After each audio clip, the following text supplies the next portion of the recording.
नमस्कार दोस्तों, विशाल गार्डन्स में आपका एक बार फिर स्वागत। टेरेस गार्डनिंग की शुरुआत कैसे करें, आज इसका ये 5वां और आखिरी पार्ट है। टेरेस गार्डनिंग की शुरुआत कैसे करें, 4th पार्ट में मैंने बताया था आपसे कि 5th पार्ट में मैं आपसे मिलूँगा पौधों की बीमारियों के बारे में।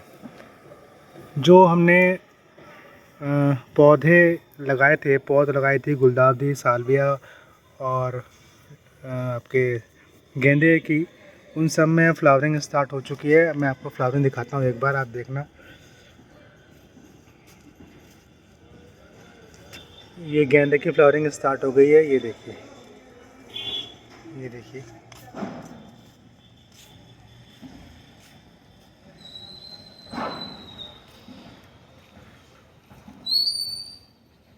तो इस समय ये पूरे अपने शबाब पे है, अपने टॉप फ्लावरिंग सीज़न पे इस समय पूरा गेंदा खिला हुआ है।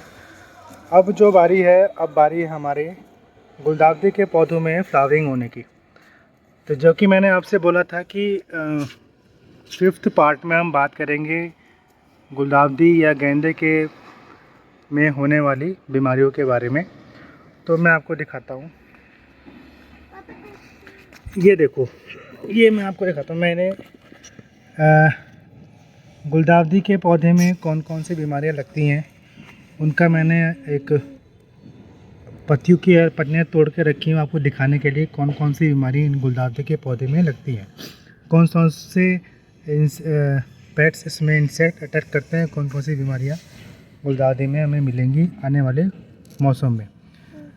जब भी कोई मौसम चेंज हो रहा होता है, सर्दी से गर्मी है, गर्मी से सर्दियाँ आ रही होती हैं, एक मौसम जा रहा होता है और एक मौसम आ रहा होता है, उस समय हमारे फूलों के पौधों में पेट्स का अटैक होता है। तो ये गुलदाउदी में हमें मोस्टली देखने को मिलता है। तो कैसे कौन कौन सा अटैक हमें गुलदाउदी में मिलेगा, जैसे कि आप देख रहे हैं इस पत्ते में छोटे छोटे काले काले आपको कीड़े दिखाई दे रहे होंगे। एक तो ये आपको मिलेगा जो गुलदाउदी के पत्तों के बैक साइड में और फ्रंट साइड में आपको दिखाई देगा। ये आप देख रहे हैं, शायद ये क्लियर नहीं हो पा रहा है, ये देखिए बिल्कुल काले काले छोटे छोटे इसमें कीटाणु हैं। एक आपको इसमें दिखाई देगा कि हमारी जो गुलदाउदी की पत्तियां हैं वो ऐसे बैंड हो चुकी हैं, मुड़ चुकी हैं, और उसमें ये जाला लगा हुआ है, जाले लगे होते हैं, ये आप देख रहे हैं, ऐसे मुड़ जाती हैं और उसमें जाले लगे होने की बीमारियां हो जाती हैं।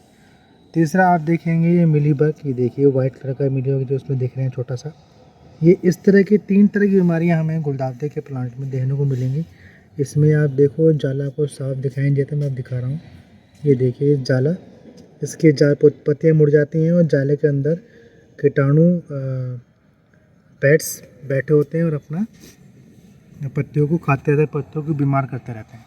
एक्चुअल में क्या है कि जो मौसम जा रहा है, गर्मी का मौसम जा रहा है धीरे धीरे और सर्दी का धीरे धीरे मौसम आ रहा है, तो ये मौसम जो है इन पेट्स के लिए बहुत अच्छा होता है, इन पेट्स के प्रजनन के लिए, इन पेट्स की ग्रोथ के लिए। तो इसलिए ये जो है गुलदाउदी के पौधे पे अटैक करते हैं। साल्विया और गेंदे के पौधे पे अटैक इसलिए नहीं हो पाता क्योंकि उस समय, जिस समय इनका प्रजनन का मौसम होता है, उस टाइम गेंदा और साल्विया में फ्लावरिंग हो चुकी होती है। तो पेट्स के अटैक को हम नहीं रोक सकते, इसको केवल हम कंट्रोल कर सकते हैं। ऐसा ना हो कि हमारे एक पौधे में हो तो ये होते होते सारे पौधों में हो जाए, ऐसा ना हो, इसके लिए हम कुछ उपाय कर सकते हैं। हाँ, पेट्स का अटैक हमारे गुलदाउदी के पौधे में होगा ही होगा, इसको हम नहीं रोक सकते हैं। तो कंट्रोल करने के लिए क्या है, मेरे पास ये दवाई है सुपर हाईप्लेक्स के नाम से। ये मैं 1 लीटर पानी में लगभग आधा चम्मच डालता हूँ और 15 दिन में 2 बार या हाँ 15 दिन में 2 बार या 10 दिन में 2 बार हमें अपने गुलदाउदी के पौधों पे स्प्रे करना है, और किसी पौधों पे हमें स्प्रे नहीं करना है, क्योंकि आप देखेंगे आपके साल्विया के पौधे या गेंदा या गेंदी जो भी आपने पौध लगाई है, जो पौध मैंने आपको वीडियो में बताई थी, वो पौध अगर आपने लगाई है, उनमें से किसी पौधे में आपको पेट्स का अटैक नहीं मिलेगा, केवल गुलदाउदी के पौधों को छोड़ के, क्योंकि गुलदाउदी के पौधे में फ्लावरिंग सितंबर में हम लगाते हैं पौधा और उसमें फ्लावरिंग होती है नवंबर के आसपास, क्योंकि ये लंबा टाइम है। इतने लंबे टाइम में फ्लावरिंग देने वाला यही एक ऐसा पौधा है कि शुरुआत में सबसे पहले इसकी पौध मार्केट में अवेलेबल होती है, लेकिन सबसे देर में इसमें फ्लावरिंग होती है।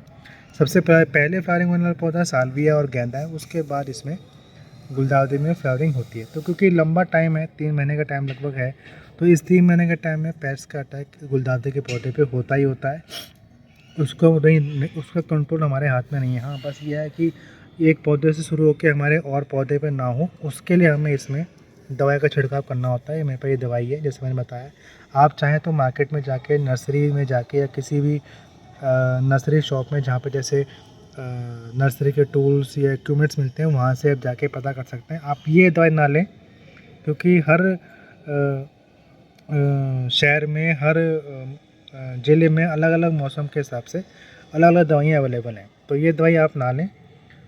तो आप अपने नर्सरी शॉप में जाएं या किसी नर्सरी में जाएं, तो वहाँ से आप अपनी समस्या बताएं कि आपके गुलदाउदी के पौधे पे क्या समस्या है।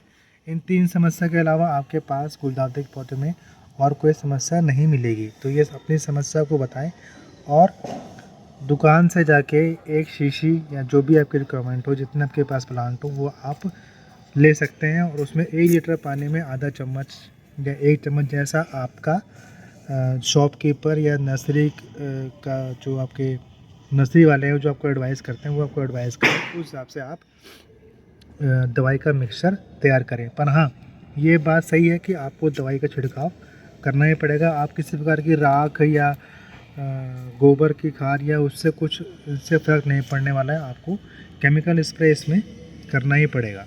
तो और पौधों के बचाव के लिए आप केमिकल स्प्रे करें, हफ्ते में 2 बार करें या 10 दिन में 2 बार करें, लेकिन स्प्रे करने से ही आपके पौधों की जान बचेगी। अदरवाइज़ ये एक पौधे से होते होते सारे पौधों में फैल जाता है।